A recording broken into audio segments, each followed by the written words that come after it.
Nei, halló.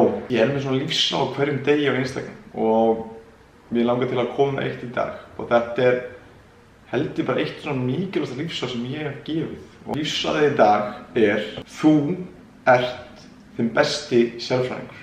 Það endalaust skilaboð mann úti. Borðaði morgunmat, ekki borðaði morgunmat. Borðaði kolvetni, ekki borðaði kolvetni. Hugleitur, nei, farið í jóga. Farið í skóla, nei, ekki farið í skóla. Borðaði lítið og oft, nei, borðaði stóra máltíðir. Lyftu létt, nei, lyftu þungt. Og þessi skilaboð sem eru út í samfélaginu, þau hafa bara áhrif á. Þau segja að þetta sé eina leiðin til að ná árangri og þau erum að gera eitthvað sem sagt að skila árangri en við fílum það ekki, að þá myndast svona smá ágreiningur hjá okkur. Af hverju er maður að þessu? Hvert ég að fara með þetta? Jú, þú átt að gera hluti sem þú fílar en ekki bara út af því að einhver sagði þér að gera. Bara út af einhver sagði þér eitthvað virkar og eitthvað sem virkar fyrir mig, eða sem ég segi virkar, það virkar ekki endilega fyrir þig. Þannig að vertu trú sjálfur, hvað vilt þú gera? Hver er þín gildi? Og lifðu eftir því. Vertu líka bara forvitin og gagnrýnin. Hvað er það sem gerir gott? Af hverju gerir það gott? Hver segir að þetta er að gera öllum gott? Þegar við lítum á sögur á fólki sem hafa náð einhverjum árangri, þá er það ekki endilega að taka ákvarðanir út frá því sem aðrir segja að gera. Að þau fylgja svona sinni eigin sannfæringu. Til dæmis eins og bara Steve Jobs.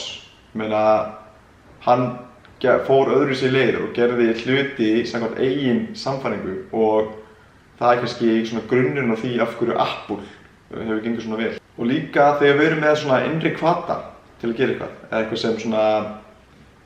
sem við gerum sem út af því að við sjálf ákveðum að gera, að við sjálf fílum það en ekki út af einhverjum öðrum, að þá erum við miklu líklegir til að fylgja því eftir.